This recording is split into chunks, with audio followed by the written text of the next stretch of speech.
Right, so thanks a lot, Shauji, for this wonderful introduction, and welcome to my talk on novel frameworks for quantifying political polarization and mitigating hate speech.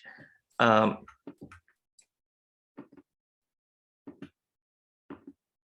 in this talk, I'll cover two research directions. Part one, I will talk about a novel framework to quantifying political polarization, and in part two, I'll talk about a novel framework to mitigate hate speech. So the first part of this talk describes a novel framework to quantify political polarization, in which the focus is on the US political landscape, with a key emphasis on the build up to the 2020 election. However, much before that, the deepening political divide between the left and the right has raised concern. Here is a Pew Research survey spanning 20 years. And in the survey, registered Republicans and Democrats were asked policy questions, and their responses were recorded on a 10-item scale of political values. You can see with time, the share of the consistently conservative response among the Democrats has thinned, and the median responses of the Democrats and Republicans have drifted apart, and more Democrats leaning towards consistently liberal political values, and more Republicans are going the opposite way. The role of hyperpartisan news media in this deepening political divide is well documented. And in this work, I focus on four major US cable news networks: Fox News, CNN, MSNBC, and One America News Network. Over the last few years, the official YouTube channels of these news networks have amassed millions of subscribers. As of 2020 August, the subscriber count of One America News was few 100K shy of a million. I just checked today, it's 1.45 million right now. But this network had a strong champion in the former president. Here is how the information is flowing. This is everything that is going on in the universe, a subset of which are events interesting to United States. Different subsets, presumably with substantial overlap, get covered by the news networks, and their YouTube news videos reach a broad and diverse set of audience who respond to these news videos in the forms of video likes, dislikes, and comments on news videos. This gives rise to a novel, rich dataset of user comments on news videos. As you can see in this graph, that right where the Pew Research survey ended, over the 6 years, all these news networks experienced user engagement growth in terms of comments, and we constructed a massive dataset of more than 85 million comments posted on more than 200K news videos.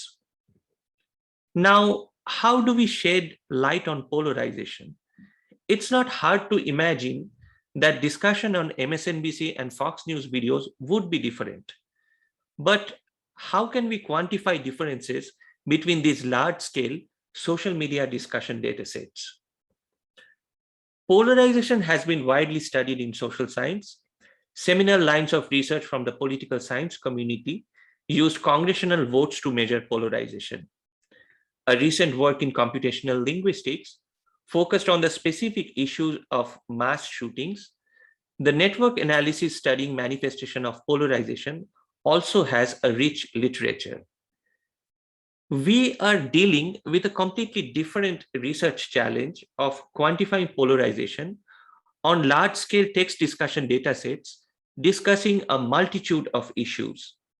We address this challenge with a unique approach heretofore never used, and in order to understand how our method works, we will first do a little detour to introduce few key concepts related to machine translation. Now, what do we mean when we say two words are close? Here are three columns of words. Which of these columns are close to the word car? I'll say the red column is close. Vehicles are a broad generalization of car. Truck and ambulance are specific types of car. Bike, not so much car, but I can still use it to go from point A to point B. What about the blue column? I'll still say yes, these words are also close to car, because I have encountered many sentences where these words co-occur with car. What about the third column? I'll say no, not so much related to car. The intuition is words are close to each other if these words share contexts or appear in similar contexts. The context sharing can happen in two ways. For words that are synonyms or near synonyms, you can replace car with bike and you will still get a sentence that makes reasonable sense. This is how near synonyms share contexts. For other related words, they share context through co-occurring in sentences, such as I was driving my car. In 2013, a breakthrough result came from a group of researchers who showed that we can address vast amount of text data and assign each word a point in a high-dimensional space such that the distances between the words in this high-dimensional space capture the notion of closeness. The technical term of this is word embeddings. Now, I cannot show a high-dimensional space on a PowerPoint slide. Here is a two-dimensional approximation where on the left side, I have few numbers and animals placed on an English word embedding. And on the right, I have the same numbers and animals placed on a Spanish word embedding. You can notice that these two word embeddings are somewhat isomorphic. And if we can learn a linkage function between these two spaces, such that if we have the coordinate of the word horse and multiplying it with a transformation W, gives us the coordinate of caballo, we can say that we are able to perform word translation only if this generalizes to other words, such as multiplying the coordinates of cat with W, the same W gives gato, then we are able to align these two embeddings and perform word translation. So word translation using machine learning works this way. We have word embeddings of two monolingual corpora of two different languages, say English and Spanish. If you're trying to translate English into Spanish, L source is English and L target is Spanish.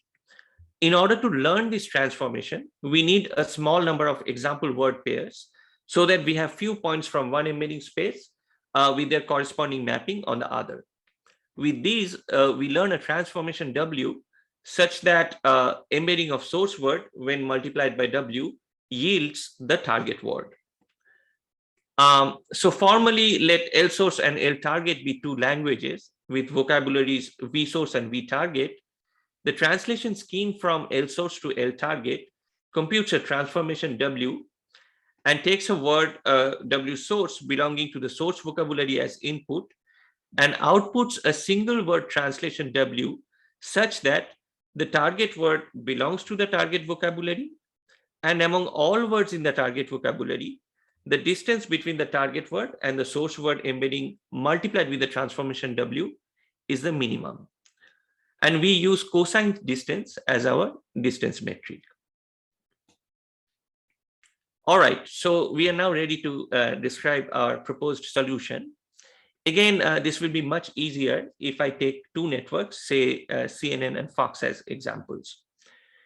We start with a novel assumption that the two subcommunities are speaking in two different languages, say language of CNN and language of Fox. With this assumption, we translate each word belonging to language of CNN into language of Fox. Now, wait a second. In reality, they're speaking in English. What does it even mean to translate English into English? If we think about dialects such as British English and US English, we can imagine that some words such as flat in British English would translate into apartment in US English. But both these communities are speaking in US English. Ideally, apple or tree in language of CNN should translate into apple and tree in language of Fox. Here, however, we focus on the word pairs that do not translate into themselves, which we call misaligned pairs. When misaligned pairs appear in similar contexts, they often signal political and ideological disagreements. This table shows user comments on CNN and Fox News videos. The left side are comments on CNN news videos, and the right side are comments on Fox News videos. You can see that Republicans and Democrats appeared in mirroring contexts across these two discussion datasets. Republicans are the greatest threat to America. Democrats are the greatest threat to America. Republicans are traitors. Democrats are traitors. I'll never vote Republican again. I'll never vote Democrat again. No wonder why a machine translation method would translate Republican in CNN English into Democrats in Fox English and vice versa. So our process is quite simple. We start with two sets of word embeddings, say Fox and CNN again. Recall that we needed a small set of translation pairs such as fish, pescado, hello, hola. In this case, we are translating English into English. So we construct our translation pairs with English stop words, stating that no matter how polarized we are, CNN English and Fox English will still have the stop words identical. So and in CNN English will still be and in Fox English. About in CNN English will still be about in Fox English. Then we align these two embeddings using a well-known method.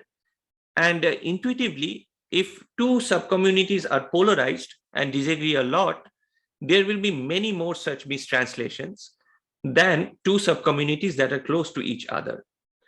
So just by counting the fraction of words that translate to itself quantifies the similarity or agreement between these two communities. So the similarity value just counts how many words translate to themselves, and higher this value, it indicates better agreement.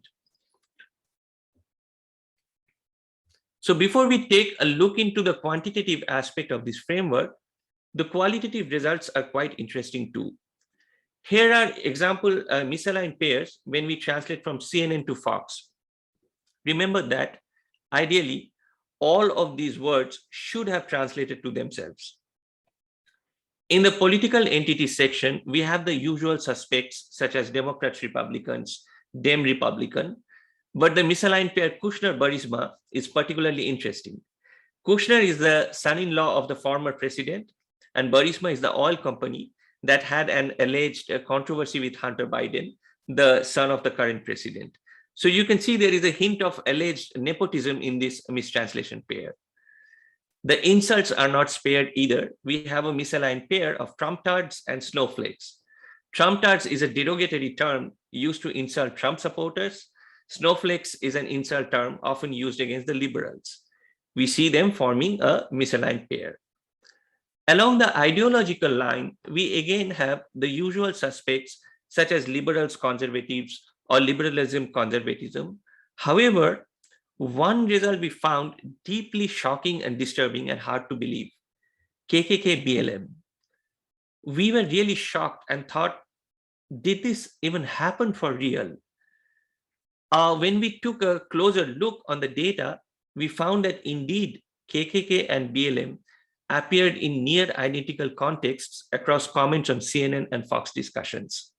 In this table, again, the comments on the left side of the table are from CNN news videos, and the comments on the right of the table are of Fox News videos, and you see that KKK and BLM appearing in mirroring contexts. So this was an extremely shocking result, and the fact that our method can uncover such misaligned pairs, shedding light on the deep political divide and divergent views on racial inequality and injustice, it received a widespread international media attention. Also, the broad finding was intriguing to many, that the left and right are speaking languages so different that machine translation methods actually designed to translate truly different language pairs such as English and Spanish, they are now able to find these differences. I'll now present the quantitative results. Here is a 3x3 matrix of pair-wise similarities between the big three news networks, and recall that larger values indicate greater similarity. So if we focus on the top row, we can conclude that CNN is closer to MSNBC than Fox. If we focus on the middle row, we get to see that Fox is closer to CNN and MSNBC. And finally, the bottom row indicates that MSNBC is closer to CNN than Fox. So if we combine these three pieces of information and place MSNBC on the left, our logical assignment along the political spectrum could be MSNBC on the left, then CNN, and then Fox on the right. Our method scales to multiple networks. When we add One American News in the mix, we find that MSNBC is still on the left, then CNN, Fox, and One American News gets placed at the farthest right. Now, news networks are no longer the only source for current affairs. I'm embarrassed to admit that I often watch political comedies to get my daily dose of political news. And I would say that most likely I'm not the only one in this room who does that. So we constructed another data set of more than 4 million comments on videos from prominent US political comedians. We were curious to learn which news language is the language of political comedy viewers most similar to. And we found that, not surprisingly, the language of comedy viewers is somewhere in between MSNBC and CNN and farthest from Fox. In a recent follow-on paper, and on a much more serious note, we have investigated the role of conservative fringe news networks in the Capitol riot. And on top of One American News, we considered two more fringe news networks, Newsmax TV and Blaze TV. And we also constructed a data set of comments and videos from the former president, Trump's own official YouTube channel. We were curious to know linguistically which news networks were Trump's followers most similar to. And not surprisingly, we found that the language of Trump followers was closest to Newsmax, followed by One American News, then Blaze, Fox, CNN, and MSNBC. Remember that One American News and Newsmax were the two news networks that aired maximum news items related to unsubstantiated voter fraud claims. So our results indicate that our methods can provide deeper insights from large-scale text similarities. With more than 85 million comments in our dataset, it's humanly infeasible to read all of them to uncover nuanced differences. But the moment I tell you solar in CNN English translates into fossil in Fox English, you immediately know that there is a debate surrounding energy sources. As soon as I tell you mask in Fox English translates into muzzle in One American News English, we immediately know that even within the conservative spectrum, there are multiple shades, and there is a subcommunity that thinks wearing mask is interfering with the freedom of expression. Going beyond single word, we found a deeply disturbing result that Black Lives Matter in CNN English is closer to All Lives Matter in Fox English than Black Lives Matter. Such results indicate that our method can point to shockingly divergent views towards racial injustice and inequalities.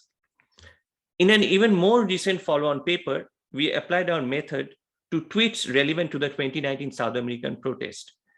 Our method detected misaligned pairs such as communism, fascismo, socialista, capitalista between the languages of subcommunities favoring and opposing the protest. These results indicate that our method holds promise in transcending to a different language, a different social media platform, and a different political crisis. To sum up, we find that different words may be used in near identical contexts in different communities, and such words may inform us about some of the fundamental differences between the communities. Machine translation methods provide a powerful, interpretable, and quantifiable framework to understand such differences. To our knowledge, this is the first ever work that connects the polarization literature with machine translation and shows that translating English into English can shed light on deep political divides. I'll now move to the second part of my talk, where I present a novel framework to mitigate hate speech. Here is an oversimplified Venn diagram of social media discussions with two subsets, hate speech and not hate speech, and an overlapping gray, well, not so gray, a purple region. Much of the literature on mitigating hate speech typically focuses on developing effective methods to detect hate speech, and then diverse mitigation strategies such as blocking hate speech, shadow banning users, all these are employed. However, little or no attention is given to the not hate speech subset, which may contain positive content with potential societal benefits. I'll describe two compelling real-world scenarios where detecting and blocking hate speech alone may not be enough. Detecting and surfacing positive content may have societal impact. So I'll now describe these two use cases in a greater depth. When nuclear adversaries are at the brink of a war and civilians are engaged in heated political debates, in parallel with detecting and blocking hate speech, detecting and highlighting peace-seeking content may be useful. Similarly, when refugee communities are target of online hate, they may not be even present in those discussions to defend themselves. And their sparse online presence can stem from lack of proficiency in a global language, or lack of resources such as internet, or maybe they're just like running for their lives. So in those situations, when they are not able to defend themselves, if other participants are posting supportive content, detecting and highlighting those could be helpful. So we define these two new tasks of hope speech and help speech detection that have a thematic similarity, but are applied to two very different real world scenarios. And I'll first give you some context for the two crises to understand and appreciate the potential impact of this work. On February 14th, a suicide bomber attack happened in Kashmir, killing several Indian soldiers. Soon after that, a Pakistan-based militant organization claimed responsibility. Diplomatic escalations between the countries started, and on 26th Feb, Indian government reported a massive airstrike inside Pakistan. Tension rose to its peak when an Indian Air Force pilot got captured by Pakistan military, and the two countries came precariously close to declaring a full-fledged war. The crisis for the time being was avoided when the Pakistan Prime Minister agreed to release the captured pilot, but India and Pakistan have a long history of acrimonious past centered around Kashmir, a disputed region since the inception of the two countries. Both countries are nuclear powers and have 4 major wars and several skirmishes between them. To an extent, a recent study reported that should there be a full-fledged war, there could be as many as 1 million deaths. Our work is the first work in analyzing web manifestation of conflict between these two nuclear adversaries. Similar to the India-Pakistan conflict, the Rohingya refugee crisis is also a long-standing issue. The Rohingyas are an ethnic minority from Myanmar, stateless since 1982. More than 700K Rohingyas got displaced from Myanmar in the last 10 years, and major ethics organizations reported state-sponsored brutal violence against them. When millions of lives are at stake, the backdrops of these two crises underscore the importance of detecting positive content in the form of help and hope speech. My papers contain formal definitions of hope and help speech. I'll outline here a rough sketch. A hope speech classifier is a nuanced classifier that detects hostility diffusing content, and subclasses of hope speech could be peace-seeking content, or content talking about the humanitarian cost of war, or expressing appreciation for the neighbor, and so on. And our data set is again comments on videos relevant to the crisis, and we have a little more than 2 million comments. Similarly, help speech classifier also has a nuanced definition. It could be about seeking organizational help, condemning the alleged oppressor, expressing empathy, or vocalizing for the right for the Rohingyas, and so on. And our dataset is again comments on relevant YouTube videos, and we have around 250,000 comments. In order to truly appreciate what it entails to work on South Asian social media data, I first need to tell you a bit more about the linguistic landscape.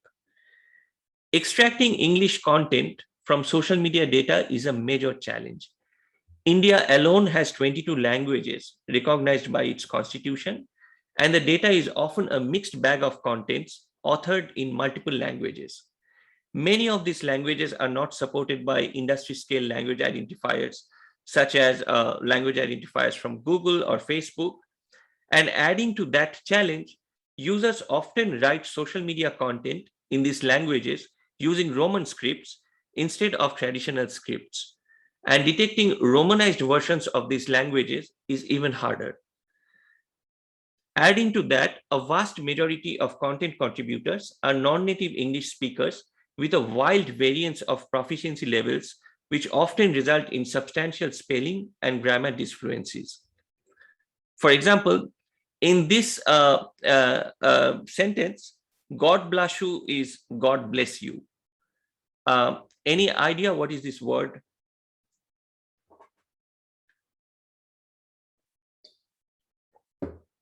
It's virus. And any idea what is this phrase? It's a sanitizer. So to make things even more challenging, there is code switching, where multilinguals seamlessly switch between multiple languages within the same document boundary. And here is a super challenging example where the first part is broken English, second part is Hindi, and the Hindi also has typos. So there are these are very many challenges. Ashique, I think there's a question in the chat by Jack. So basically the question is, how do you detect, let alone measure, the impact of help and hope speech? For example, by do you compare responses to them? No, our goal is to detect hope and help speech and to help the online moderators. Detecting if they are effective is a different line of challenge, a different line of research, and we haven't worked on that. Thanks. Okay. So these very many challenges often limit computational social science research in South Asia, primarily to English, and as a result, a large volume of data in highly prevalent first language is often ignored. One such example is Hindi, a language that enjoys nearly 500 million speakers, yet linguistically it is severely resource limited when compared to English. And to exacerbate the problem, 90% of social media Hindi content use Roman scripts, and Romanized Hindi has even sparser resource. There is also an additional machine learning challenge in the form of rare positives. Both hope and help speech are rare classes, and random sampling will yield very few of them. A supervised solution needs a balanced and diverse training dataset, and we have tackled this challenge with multiple active learning and sampling strategies. These are described in details in the papers, but in this talk, I won't elaborate on those strategies. So to sum up, we had three challenges: language identification, so that we can extract a reasonably clean English corpus. Remember that people who mostly work with social media data generated in English as first language speaking countries, they'll never have this challenge. Then addressing rare positives, and I'll not cover the specifics of this challenge. And the third one is less of a challenge. It's more of an ambitious goal. Say if we have an English hope speech classifier, can we detect Hindi hope speech using it? That is, can we transfer resources to low resource languages? I'll now present a solution to language identifier, which is a very useful NLP result. So similar to words, documents can also be assigned a point in a high dimensional space, and the technical term for it is document embedding. We found that a specific type of document embedding assigns points to documents authored in the same language close to each other in such a way that unsupervised clustering algorithms such as k-means can easily form precise monolingual clusters. On my right, I have clusters of a data set of parliamentarian proceedings of 21 European languages. And on my left, I have clusters obtained from a noisy social media dataset. You can see the cluster boundaries are slightly less crisp, but it's still quite good. And assigning language to a cluster is highly annotation efficient.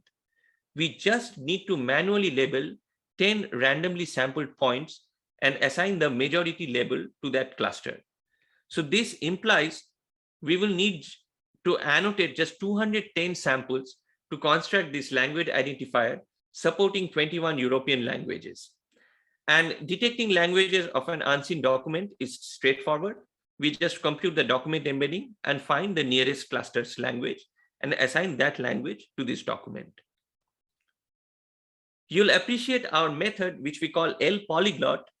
L.polyglot's annotation efficiency, if I tell you, it took us human annotation of just 10 comments per cluster, that is 30 comments in total, to process more than 2 million comments from our India-Pakistan corpus. When we compare L.polyglot against commercial solutions coming from tech giants such as Google or Facebook, we find that on noisy social media generated in Southeast Asia, L.polyglot slightly outperforms Google's language identifier and convincingly outperforms Facebook's language identifier. While working with low-resource languages, annotation budget is often a constraint. In a follow-on paper, we introduced a language identifier that relies on weak supervision and only 360 annotated samples and supports 10 Romanized Indic languages with sparse support from commercial solutions. Beyond our projects on the India-Pakistan conflict and Rohingya refugee crisis, thanks to L.polyglot, we have analyzed other globally important events from South Asia, such as the 2019 election in the world's largest democracy and the 2019 Chennai water crisis. L.polyglot extends support to languages currently unsupported by Google.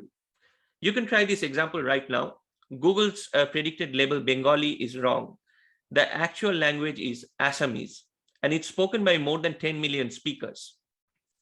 When you empower a minority language, you not only empower the language, but you also lend visibility to the struggles, movements, and crises of the communities who speak that language.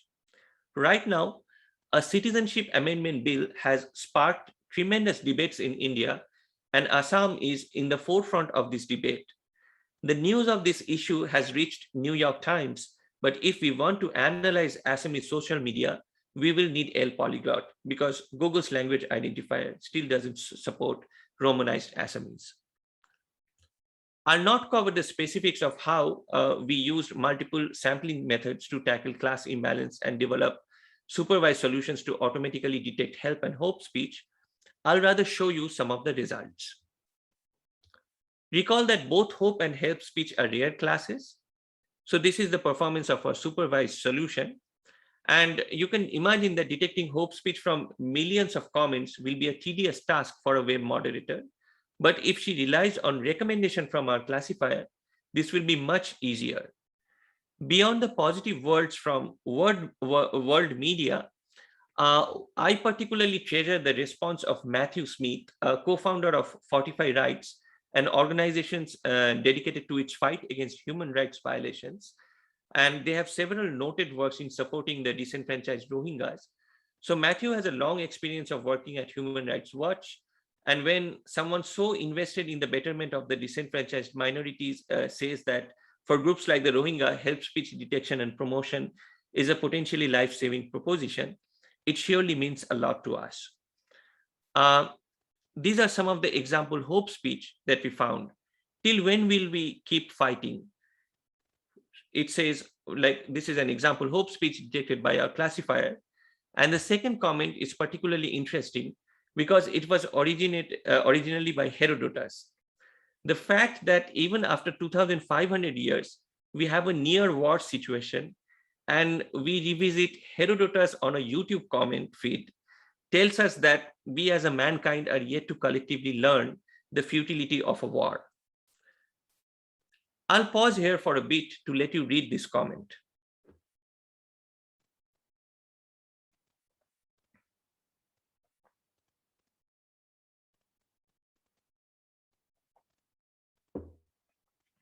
You can see criminal court, citizenship, ethnic cleansing, even the word help is incorrectly spelled in this comment.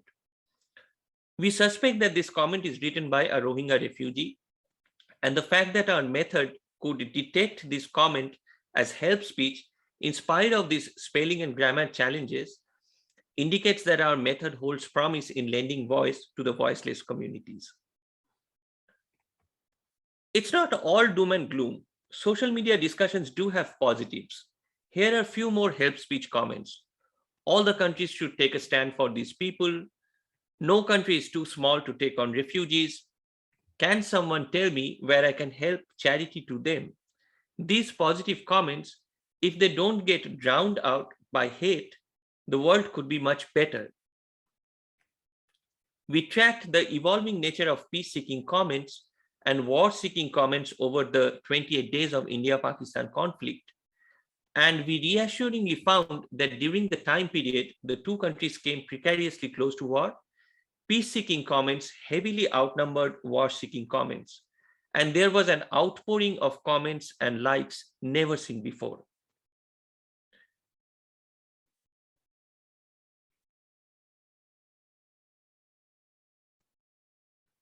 Now, our ambitious goal of detecting Hindi hope speech using an English hope speech classifier. I'll first motivate this problem by reminding you that a vast majority of our comment is in Romanized Hindi. If we restrict ourselves to English content only, we are actually missing out on a large chunk of positives with potentially wider reach. For those who do not understand Hindi, मैं अमन चाहता हूं खुदा के वास्ते जंग नहीं will probably make zero sense. But you can easily tell that I love India, I am Pakistani, peace, peace, peace is hope speech for sure. The fun thing is these two are part of the same comment, and this is an example of code switching, that is seamless transition of languages within the same document boundary, a common phenomena among multilinguals. While code switching has been researched by linguists for nearly 50 years and is typically looked at as an obstacle to downstream analysis, we notice an interesting potential.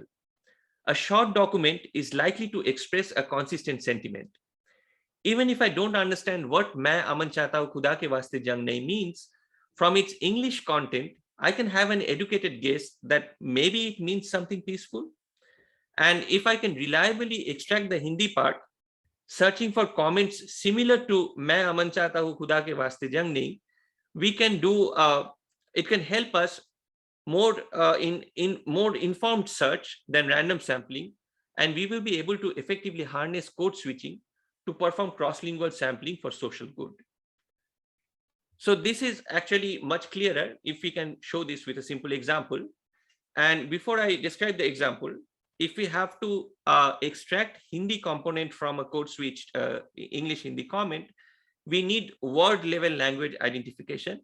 And the good news is L.polyglot also works well at the word level.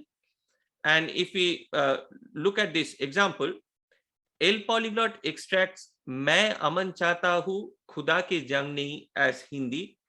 It makes one mistake. It thinks "vaste" as the English word "west." But nonetheless, even with this noisy extraction, a nearest neighbor search returns an out-and-out Hindi hope speech comment that translates to "I am a Rajput. I never want fight between the two countries. We were one country before the partition. Only a handful of extremists want bloodshed." So this is how a two-dimensional representation of the document embedding space looks like. The blue region contains comments in English. The red region contains comments in Romanized Hindi, and the black region is the code switched region, inside which we have the magenta triangles that represent code switched hope speech. You can see that when we extract the Hindi subparts of these code switched comments and perform nearest neighbor search in the document embedding space, the obtained Hindi hope speech are placed all over the red region. So using code switching as a bridge, we are effectively transcending the linguistic barrier. If we randomly sample comments in the Hindi region, we will get less than 2% hope speech. And our sampling method improves this by over a factor of 15. And this just comes for free. There is no supervision involved. We are just using a simple intuition that if people are switching between languages, even if they're doing so, the sentiment is very likely to remain consistent. I'll not go into the specific, but in a more recent follow-on paper, we have managed to push this number further to 46% sampling performance using an end-to-end novel unsupervised word translation method. Ideally, we would like NLP for social good applications not to be one-off things. When a new crisis arrives, we should be able to repurpose existing solution to tackle new challenges. This year, around late April, the second wave of COVID-19 created a massive oxygen shortage in India. Two different strands of social media content started trending in Pakistan. One was supportive in nature, showing empathy and solidarity, and the other one showed the darker side of humanity, expressing Schadenfreude, bringing back old territorial dispute. Now, when a nation is reeling under healthcare crisis, the last thing you would want to see is toxicity in social media. So we repurposed our hope speech classifier and another classifier trained on a well-known empathy distress dataset, and we showed that informed sampling yields supportive content much more efficiently.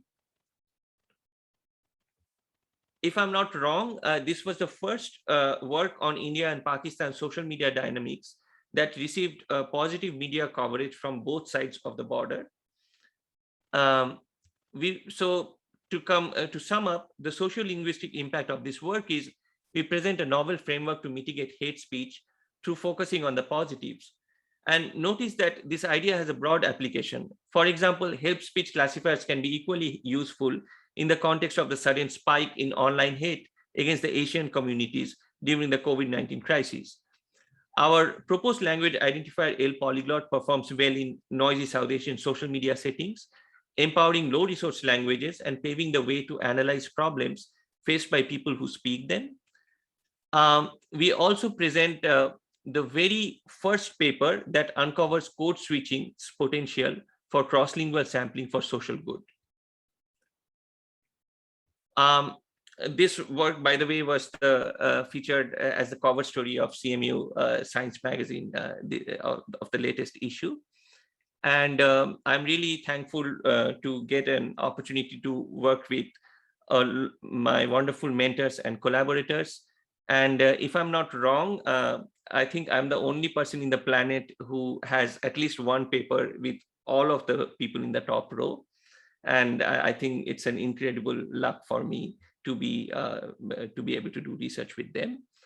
I'm really thankful to Professor Jaime Carbonell, my PhD advisor and postdoc mentor, for his amazing mentorship. And I'm happy to take any questions. Thank you. Awesome. Thank you so much for the great talk. Yeah, please join me first in a virtual round of applause, maybe. So is there any questions, comments, or feedback for Ashique?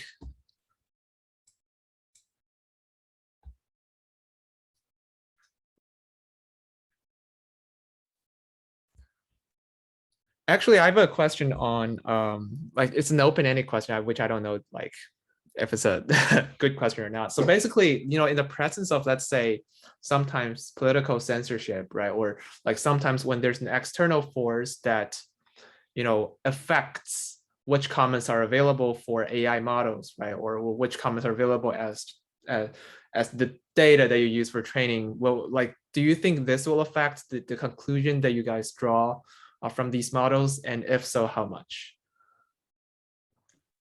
We are working with like millions of comments, and these are like word embeddings trained on like very large scale data. So few comments, if they get censored, will probably not affect the conclusions that much. But I'm just wondering, like, for instance, sometimes governments want to, you know, impose a certain kind of image or impression, right? Or I don't know, remove some of the bad criticizing comments. Yeah, of course it will get affected. So I mean, like Yeah. the analysis is like based on like the data, what kind of insights you can get. If the data is not reflective of the true distribution, then of course we will get a little bit of a warped analysis, right? I mean, it might change. Yeah, of course. I mean, there is a possibility. We are actually now trying to assess like how robust it is, like if we can like what you're saying, like if we remove some part of the data, how much does it change? So those kind of things we have already worked. I We have see. some preliminary results on that. Yeah. Okay. Yeah, I And think, Nathan has a question. yeah, Nathan has a question. Yeah. So can you just unmute and Yeah. Yes. Hi. I was wondering if, similar to the perceived polarization in voting calls that you showed, did you also see a similarly increasing polarization in the language distances in those comments over time? For example, if I looked at a YouTube video from 2000 or analyzed YouTube videos from 2000 and the language distances, would it be smaller than the language distances in 2020? so we saw that there was a spike between like from 2018 to 2019 and 2019 to 2020. We are yet to conduct an experiment on 2020 to 2021, but the general trend that we noticed was increasing. But here there is a little bit of difficulty to conduct analysis across different time points, because certain words will not be present, like COVID. Like in 2020, I mean, you would not see that word in 2019. So how do you create a vocabulary that is consistent across these 3 years? So that's one thing that we are trying to make sure that our analysis handles this tricky situation correctly. But our preliminary results indicate that yes, the polarization is increasing. Very interesting. Thank you. Thanks. Yeah, I think Jack has a question. Yeah. Thanks. I know someplace there's something in the interface that you can raise a digital hand. I can never find it. Really, really cool stuff. Thank you. I would like a better understanding of the principles or heuristics used to for the human labeling, the annotations, to identify help and hope speech, because I assume they have a profound effect on what gets learned, but I don't have a clear understanding of how you do it. Is it true that what gets learned is extremely sensitive to that small the human annotations? That's correct, actually. So that's actually, we discussed this at length in the paper. So what happened was there was a comment like the Myanmar government is like animals. They are treating Rohingyas so badly, something like that. And both annotators actually marked that as help speech. And we asked them that like, why do you think so? They said that assuming genocide happened for real, a measured expression of anger is expected. So that was the response. But then who creates the line for that? Like, what is a measured expression of anger, and where should we draw that line, right? So it's definitely annotation sensitive. And so that's why we are saying that it's not like gives you a blanket rule to filter out speeches.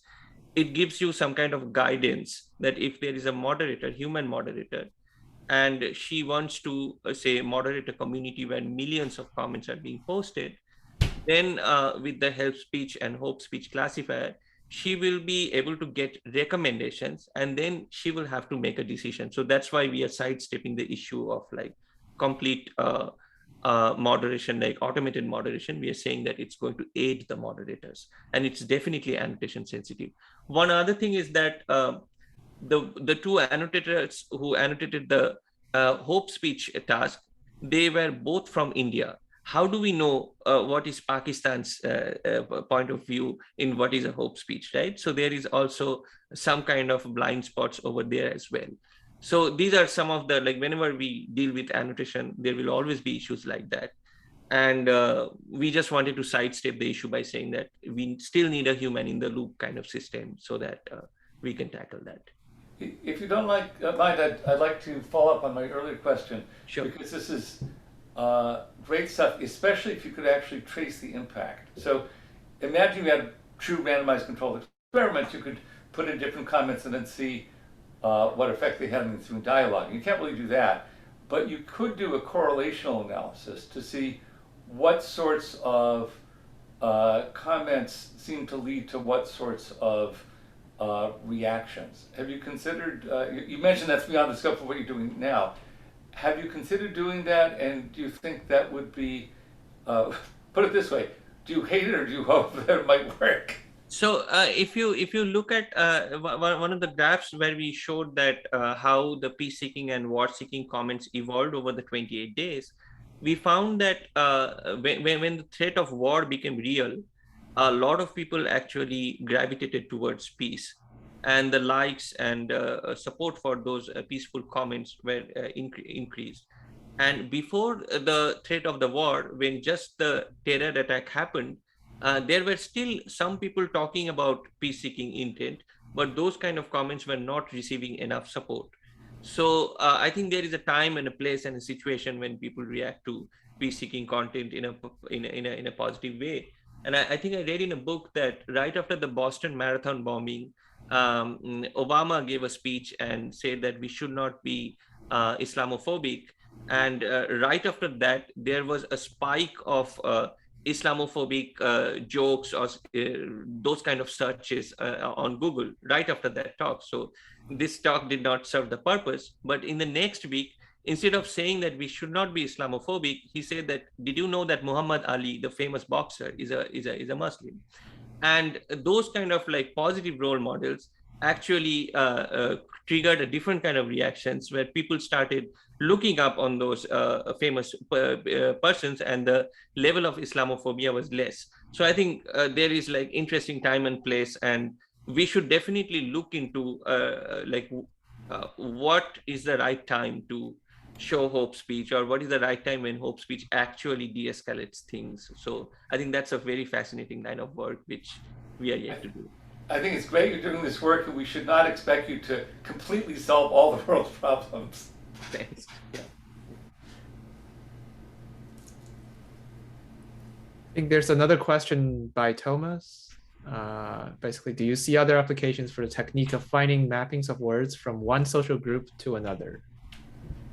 So we have already seen applications in the South American protest, and there we could find that the subgroup who were supporting the protest and the subgroup who were opposing the protest, they were using different like their languages were different. We also saw an interesting application there. When we were like the CNN and Fox division is very crisp, like people who are commenting on CNN or people who are commenting on Fox, we can easily identify those. But suppose we are trying to split a set of users depending on their stance towards a particular protest. How do we know if our split is meaningful? So we just computed this split, and then computed the linguistic difference, and then we computed a random split and tried to see what is the linguistic difference between the two random splits. And as like a verification method, we can use our linguistic differences to see that if the splits are truly different, there will be large linguistic divergence as compared to a random split. And exactly that's what we found. So this could be an interesting application to our method. I have to jump off, but thank you so much. Thanks a lot. Yeah, thanks a lot for attending the talk.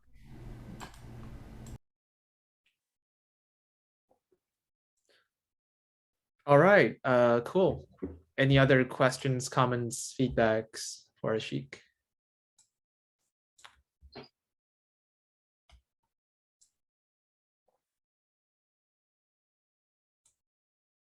All right. Thanks. Great. Well, just as a reminder, we don't have a seminar talk next week, but we'll have one the week after. But thank you, everyone, and thank you especially to Ashique for participating in the talk today. It was a great talk.